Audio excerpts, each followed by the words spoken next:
Une chose criminelle ne doit pas être nécessaire.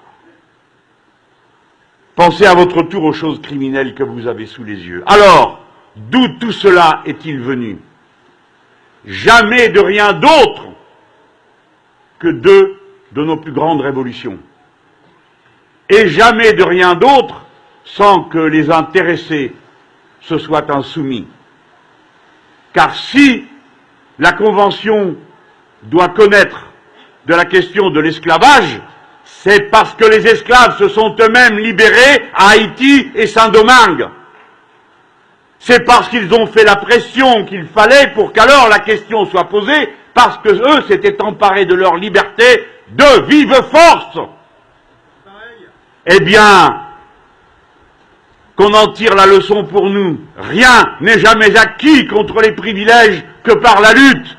La seule limite à l'oppression est la résistance à l'oppression.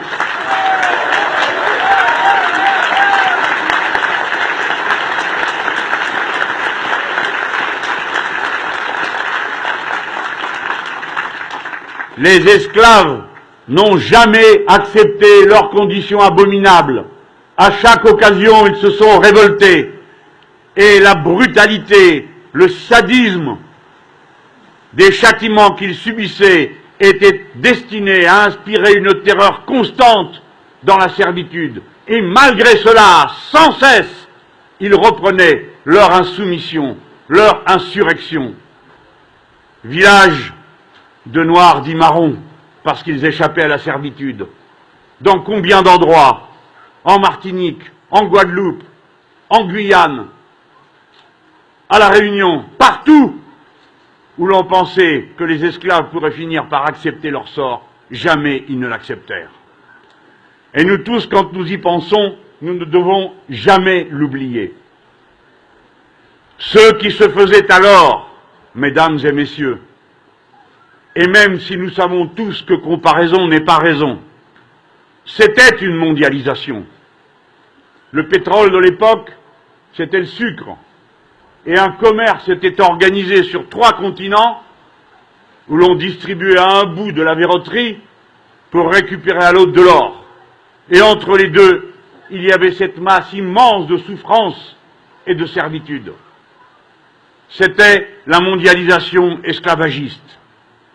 Et ces principes, même s'ils ne peuvent être assimilés à ceux que nous avons sous les yeux, néanmoins comportent tant de traits communs qu'ils valent la peine d'être mentionnés.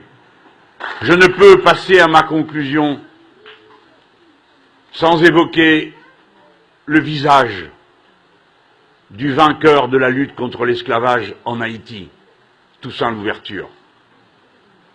Toussaint Louverture, capturé, vaincu, est mort au fort de Joux, ce qui n'est pas bien loin d'ici, sur notre bonne terre de Franche-Comté. Le hasard de la vie a fait qu'étant adjoint à la culture de la commune de Massy, il y a déjà quelques années,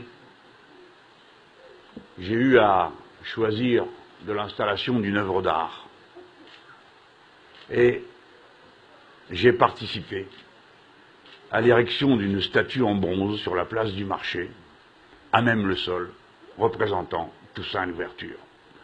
Et nous, Français, peu importe dans cette affaire la nationalité, nous sommes autant de Toussaint Louverture que nous sommes de tête ici. Cet homme périt et ne céda jamais.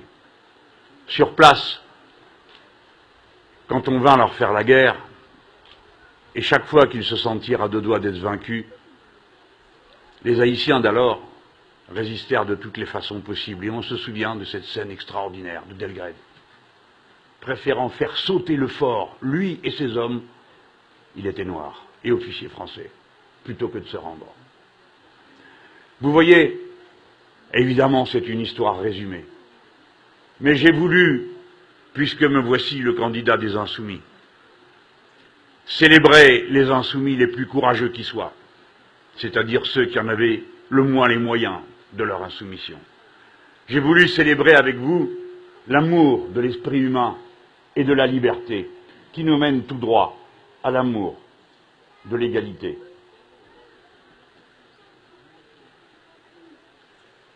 Fanon dit quelque chose qui renvoie Frantz Fanon, l'auteur et le penseur de la décolonisation, au mot le plus magnifique du texte que je vous ai lu tout à l'heure et que vous pouvez voir dans le musée. Ce mot, c'est semblable. Car voyez-vous, y compris dans la religion de l'époque dominante, on parle souvent d'autrui vis-à-vis desquels on a des devoirs. Mais le mot semblable est beaucoup plus fort. Il établit que nous ne sommes pas identiques, cela va de soi. De toutes les façons possibles, nous ne le sommes pas, ni physiquement, ni intellectuellement, mais nous sommes tous unis par le fait que nous sommes semblables et même identiques quant à nos besoins. C'est cette identité des besoins qui nous rend semblables dans la condition humaine. Et si nous sommes semblables et que nous avons des besoins identiques, alors nous avons des droits en commun, et en particulier celui d'accéder librement aux moyens de notre subsistance et de la reproduction de notre existence et de celle de nos enfants. La similitude des êtres humains, l'identité de leurs besoins, établit la nature de biens communs, des biens essentiels à leur survie, tels que l'énergie, l'eau, la lumière, le logement, et toutes ces choses sans lesquelles il n'y a pas de vie humaine possible. C'est la similitude qui nous appelle au combat pour la liberté. C'est la similitude qui fonde le devoir du combat pour l'égalité.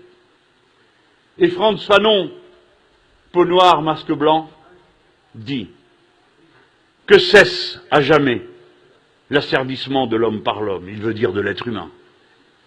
Qu'il me soit permis de découvrir et de vouloir l'homme, où qu'il se trouve. Le nègre n'est pas, le blanc n'est pas. Nous sommes juste des êtres humains.